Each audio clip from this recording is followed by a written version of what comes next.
Jim, thank you for allowing me to interview you because, like I told you earlier, I've been through something similar, although mine is worse. So the first thing I wanted to know is this what was this thing that the one you went through? Atrial fibrillation. Atrial fibrillation. Can you? I'm not really familiar with that. I'm not. Could you maybe enlighten me on what this is? So, so atrial fibrillation is the world's number one arrhythmia. And so what is an arrhythmia? So an arrhythmia is basically when your heart is not beating in sync or normal sinus rhythm, right? So for atrial fibrillation, the fibrillation is a term that basically means it quivers, right? So what happens? So if I can visually present my hands to you here, so the top being the atria, which is the top chambers of your heart, and the ventricles are the bottom chambers, the atria actually quiver in a very erratic pattern. And so when they do that, unfortunately, what happens is the blood can pool and not easily flow normally like it would to the ventricles, then get pushed out to the heart like a normal sinus rhythm heart would. And so what's the risk with that is actually there's a 500% increase in stroke with patients who have AFib. And that's because the heart's not beating correctly, the blood can pool up and then clot. And then when it goes into normal rhythm or there is a beat, that blood clot can get pushed out of the ventricles and goes out to the brain, and eventually, invariably, you have a stroke. And so that's the short order of what atrial fibrillation is. It's the number one arrhythmia disease in the world, but it is also something that can be managed potentially through lifestyle modification. Okay, so wow. So this disease. I mean, when I researched about it earlier before you went, I gotta talk to you. It's not. It's something related to a heart attack, but it's not. It's lighter. Am I right?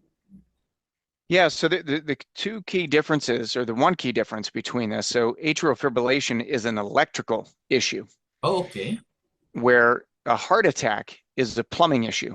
Okay. And so a heart attack is when your blood vessels that surround your heart itself are Mm-hmm. clogged. So that's as well a bad situation, but that's far more dangerous, obviously, Uh-huh. than AFib, where AFib is an electrical issue and can be corrected. The heart attack is usually related to anything with the plumbing. So if you have cholesterol, high cholesterol, those types of things, that can be addressed by diet, exercise as well. Okay. In your case, how did you find out that you had this illness? I mean, or was it something that you've been monitoring? Yeah, no. So for me, it actually started in college. So Okay. I Oh, was so college. This is a yeah. long So time. yeah. So it was a long time. I can't remember 20, 21, something like that, Uh-huh. when I started having some issues. I didn't know I was not formally diagnosed with atrial fibrillation at the time, but I found myself while I was working out, that when I was working out, I would be in my normal heart rate rhythm for my workouts, but then I would jump up, and that was normally, by the way, 130 to 135 beats per minute was where Oh. my threshold was for working out. And then I would jump up to 185 beats per minute, just within 1 second. My heart would just take off, and I wouldn't change any of my exertion or anything. And then just as fast as that happened, it could also snap right back out of it.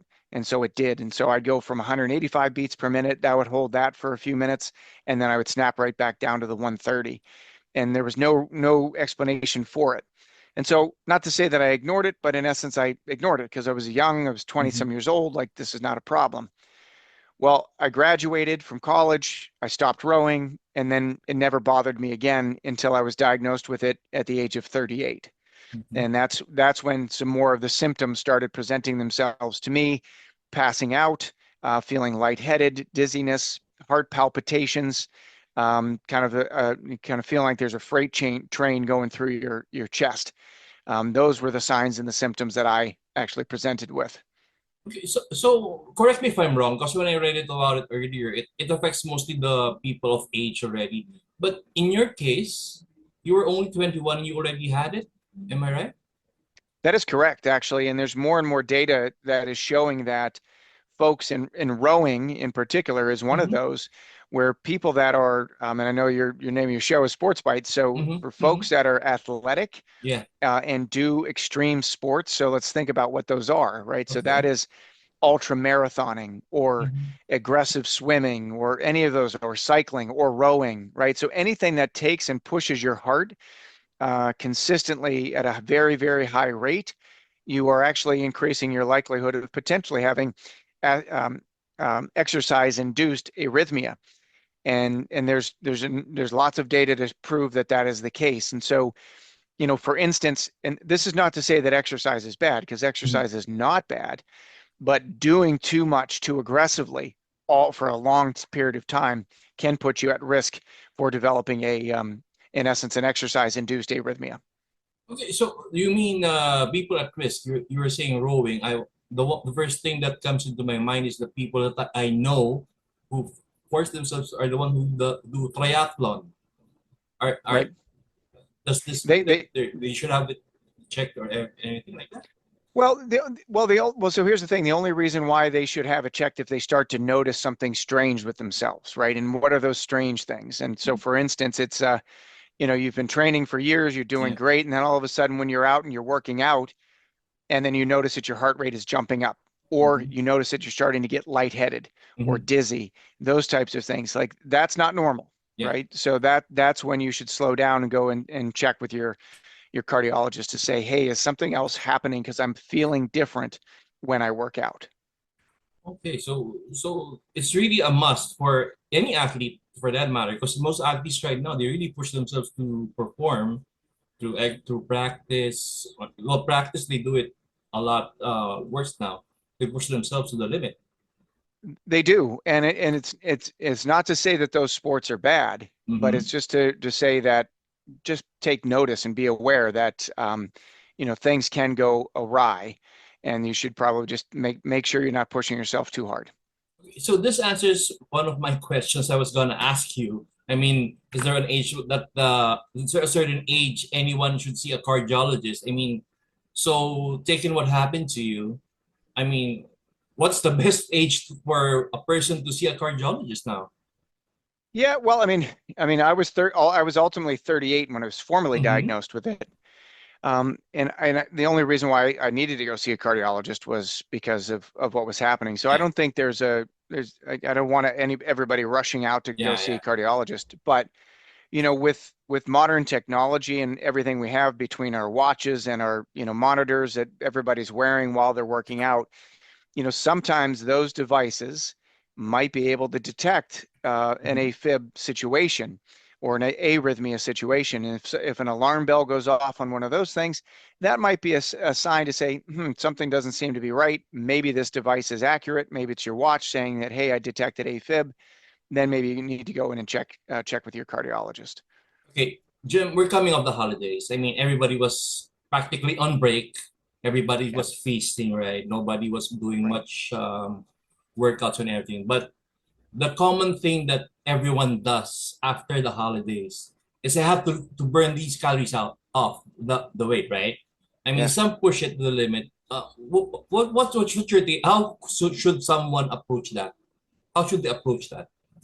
So, I mean, I think everything's in moderation, right? Yeah, So obviously, yeah, it probably took, between the holidays, yeah, a solid week of eating and yeah. drinking and things like that. But I would just start slow, right? And, because you certainly don't want to go too hard too fast, but just, everything, just increase the threshold every single day and start to eliminate the foods and the drink really, because we know specifically with atrial fibrillation that there are triggers that can induce an AFib event to happen, and that's alcohol, that's stress, that in some cases some foods can do Yeah. that as well.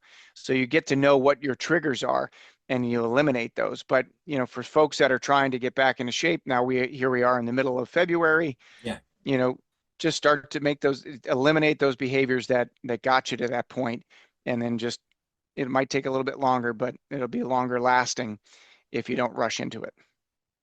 people at a certain age, like let's say the 30s, like you and 30s, do they have to ask the doctor or cardiologist anything, how they should do their exercise or lose their weight? Well, I think everybody, and it's always a warning for any new Mhm. exercise routine is to check with your physician Yeah. before you start, any lifestyle modification, just to make sure it's not going to be too much. So I think Mhm. that would be the standard thing is just listen, if you are, for an instance, like if you're in really bad shape, if you're really overweight and things like that, Yeah. and you try to go aggressive, like that could put you into some risk. So definitely would want to make sure that you're being coached and guided by somebody that is a professional. Um, if you're not aware of what the right things to do are. So, okay, since it is 2025 and we're trying to hopefully be healthy this year, what are some heart healthy solutions you could recommend to those who are watching right now? Yeah, I think that probably the most important things, and this is, I mean, I'm 50 years old now.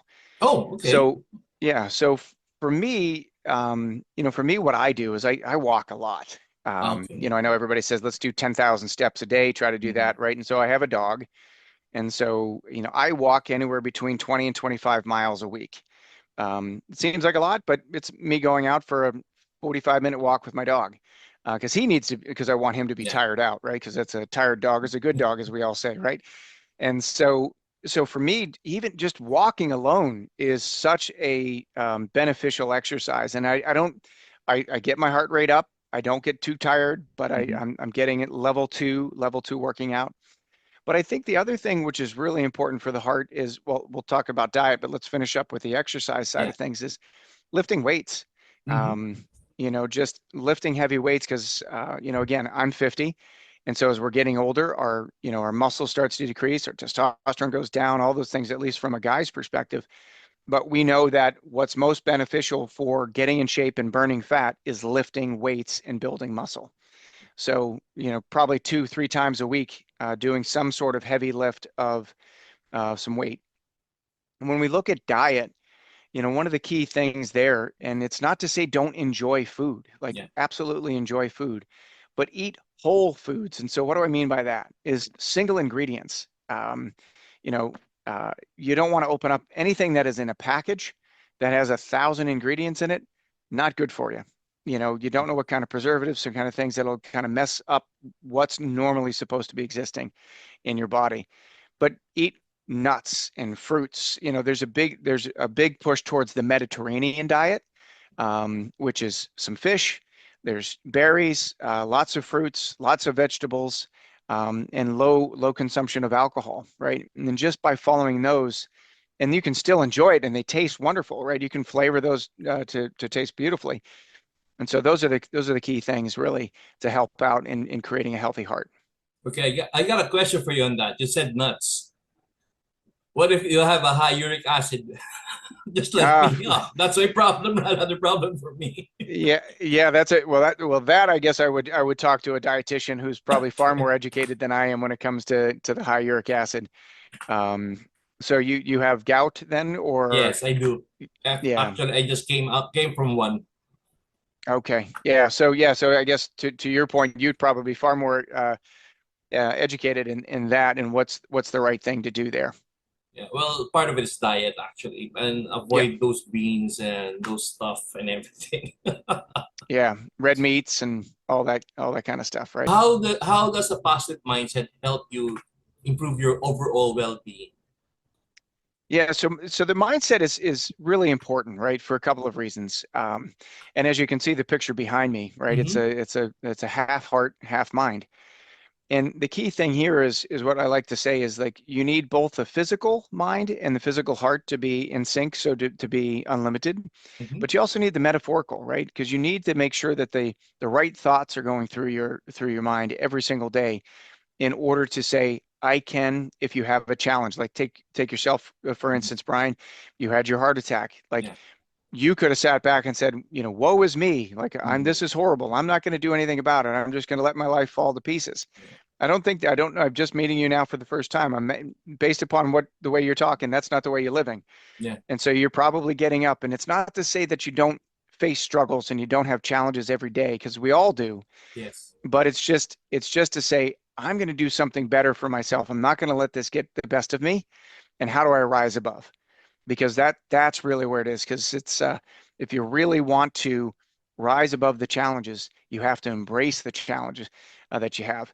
And a key thing that I talk about, Brian, is embracing your mortality. And what do I mean by that, right? I mean, we're all going to die at some point, Yes. but I don't want to look at it from a morbid perspective. I want to look at it as like, I only have so much time on this earth. How can I do really cool things for myself? And how can I do really cool things for others? So, and that's ultimately where we start to live a very healthy lifestyle between a nice, strong heart and mind. Okay. You were talking about your the unlimited heart thing. Can you how why did you focus on this? I mean, what made you bring it up? Because of what happened to you or something else?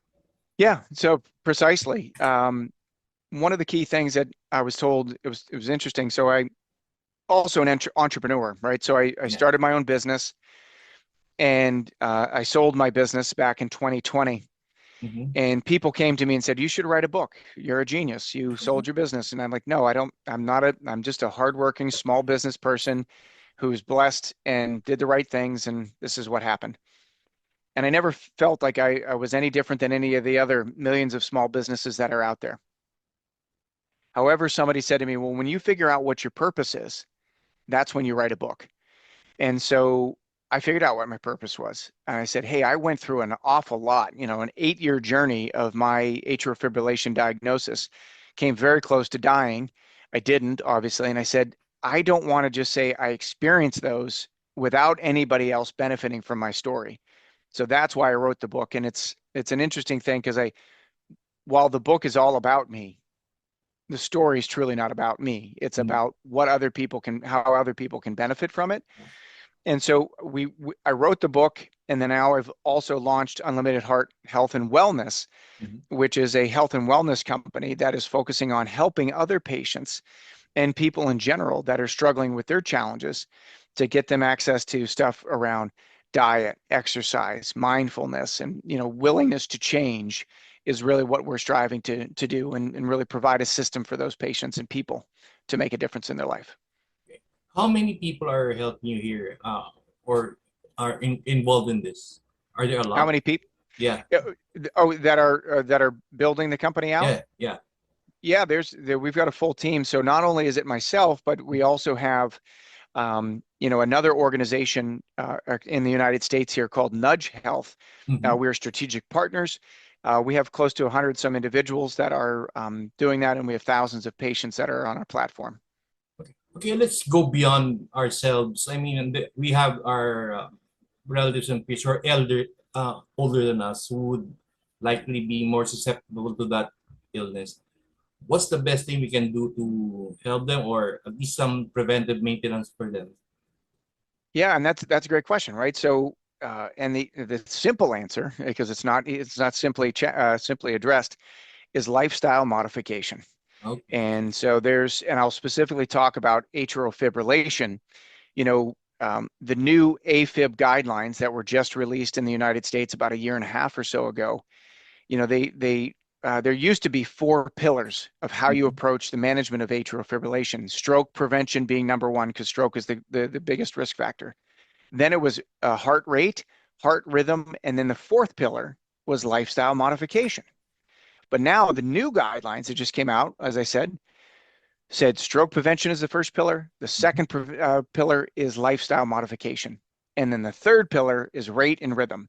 And so what that showed is that the lifestyle modification jumped rate and rhythm to the point where that if you can control those risk factors, and that's obesity, Mm-hmm. diabetes, hypertension, all of those things, those actually increase your risk for atrial fibrillation. So if you start to exercise, and doesn't have to be aggressive, start to exercise, start to eat better. It doesn't have to be a wholesale switch, but just make small changes in your diet. Start implementing more fruits and vegetables as opposed to candy bars or whatever that might be holding you back. And then that's really what ultimately will help this. Now, why this is important, Brian, and these are not my words, but it's coming from, cardiologist and electrophysiologist here in the States, is that you can actually prevent AFib from happening. And in some cases, you can actually reverse AFib once you're diagnosed with it by doing those lifestyle modifications. Okay. But wait, why you saying reverse it? Is that age a factor in that? So right now, it doesn't really show that the age is a factor, right? So Okay. you can have definitely an impact regardless of age. Okay. So I'm just curious because like we're both in our 50s. Okay. So I'm not sure. I don't know what to expect, but I've been through the worst, as I told you. I've been Yes, through you the have. worst. So I don't know. Oh, by the way, if you already had one heart attack, is there a chance that you might get AFib? Is there a chance? There's a possibility.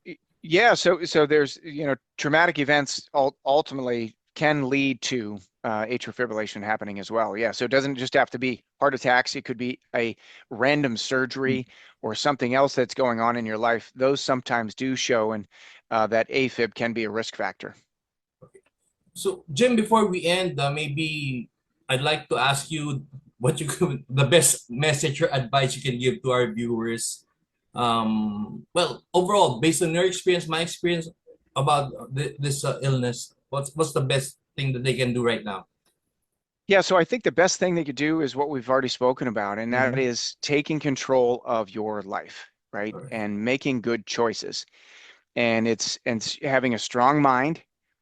Ultimately, number one, I think that's so important because then the strong mind leads to then you having a strong heart because it's saying, I need to make the right choices in life because I don't want to experience an AFib. I don't want to experience, in your situation, a heart attack, right? There's ways to prevent those things, and taking control of your own life is the best way to do it.